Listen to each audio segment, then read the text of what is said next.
One thing that I wonder when I look at this new wave of activism, of organizing among women in the labor movement and beyond it, is how much the sort of generational shift we've seen over the last year, the sort of coming of age of the millennial generation, when I say the last year, I should say the last decade, influences this. What kind of perspectives this new generation brings to organizing, to questions of gender, but also of race and class? I think that's probably a question you can answer better than I can answer it. I mean, I'm after all a historian and I look back, not forward. But if I had to think about it, I'd say that many young millennials don't know what unionism is, much less how important it has been in the past, and even less how particularly valuable it has been in changing the status, incomes of female workers especially. I think what we see in the younger generation is a kind of hostility towards this kind of organizing, or discomfort more than hostility with it. But am I right about that, Nick? What's your Well, I would sense? say, I think you were right maybe 5 or 10 years ago, but I think it's changed a lot, and I think it's changed a lot for a couple of reasons. One is simply that this entire generation has come of age in the post-2008 economy in which jobs, especially jobs for entry-level workers, even those with college degrees, are far more precarious, far more likely to be contingent, and in which really anyone who's not making an elite salary is worried about their bottom line.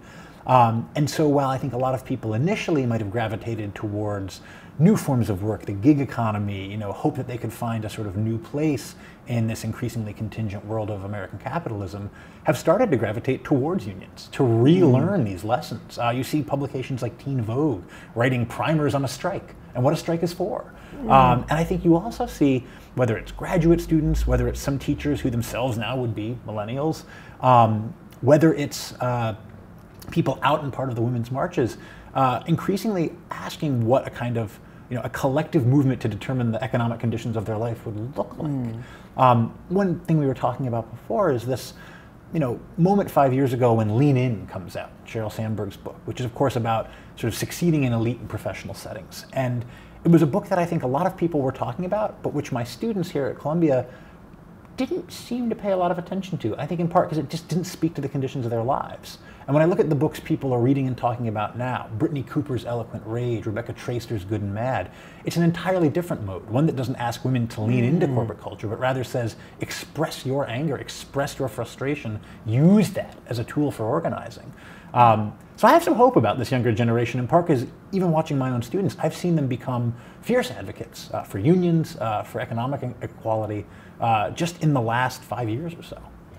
So when I think about that, though, I think that the last statement you just made, that students, young people, are fierce advocates for economic equality and against economic inequality, in some sense, in the modern world, is a contradiction to the prospect of unionization. And I think that's because the workforce has changed. That is, that because many young people, I'm exempting future college professors, but that's because many young people really imagine themselves working in a gig economy, sometimes freelancing, sometimes working for a year here or a year there in one place or another, no particular loyalty to a company, and the expectation is that they will, through individual effort, they'll work hard, they'll be creative, they'll make a killing one way or the other. And the notion for a young person who thinks like that of collective effort is antithetical.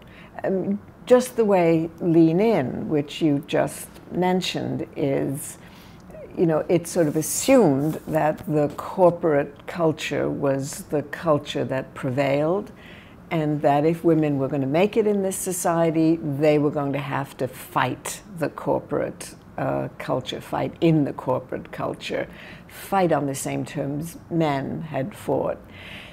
I found that problematic because, of course, the women's movement has always, and women's experiences seem to me from a historical perspective to have benefited from collective or shared activity, which of course is what the union movement is about.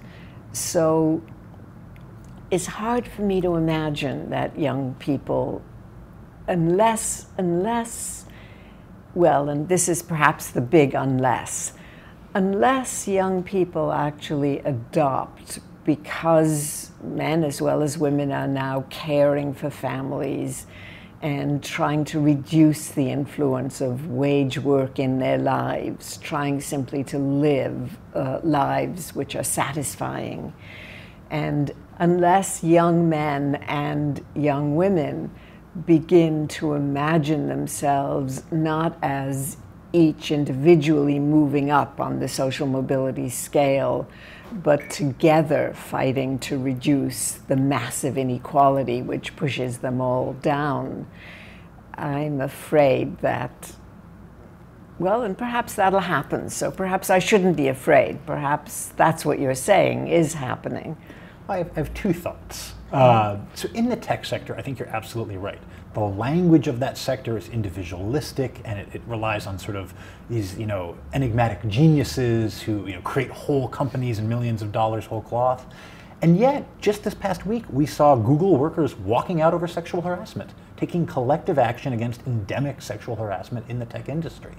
And so I think there we start to see that even in the most sort of individualized sector of the economy, the most contingent, the most proudly sort of innovative, people are starting to act collectively a little bit. The other place, and again, I'm a student of the public sector, where I see a really major shift just since I graduated from college a little over 10 years ago, is in the way people talk about teachers and teaching. So when I graduated, Teach for America probably had the best PR it ever had. It was the most prestigious thing you could do in some ways. And of course, by 2010, we have films like Waiting for Superman, deeply critical of teacher unionism, suggesting this model is essentially outdated and hidebound and responsible for the collapse of the public education system, celebrating those young, individualistic teachers who, out of a combination of genius and altruism, were going into classrooms and making change. Fast forward this year, and we see, the New York Times, Time Magazine, running story after story, capturing teachers working second jobs, paying for their own supplies, and then organizing. And to me, that suggests that the generation who came in, even might have come in these alt certification, Teach for America kind of roles, is now experiencing a profound contradiction between the promises that were made to them about, acquiring new elite status and experience and the realities of teaching.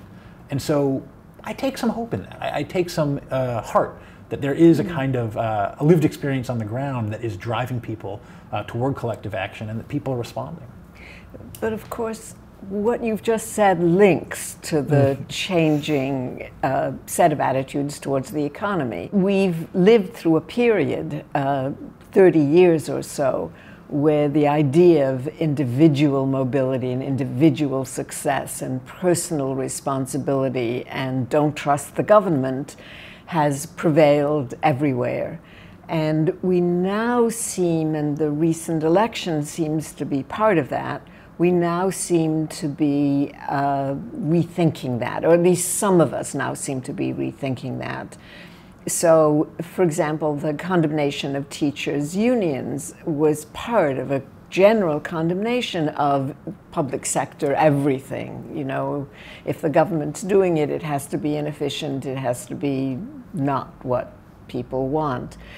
But in fact, what we've seen in the last 30 years is that what the public does is often beneficial. And ideology notwithstanding, I think that what's going on now is a kind of reaction or a backlash to that, and people returning to what you might call the New Deal ideology of, if not collective action, then social responsibility. That is some sense that we are all together responsible for educating our children. It's not just the job of the teacher in the classroom, it's the job of the society to provide the kinds of resources. I think that what might now be happening is that as we begin, as some of us, I shouldn't say all of us, because of course the electorate is very split on this issue, but as some of us begin to make the argument that we need the government, we need a government to regulate economic action, to regulate the actions of corporations when they, to regulate inhumane behaviors of employers under various circumstances. And as we begin to absorb that sort of new Deal idea, it may well be that collective action will become more acceptable.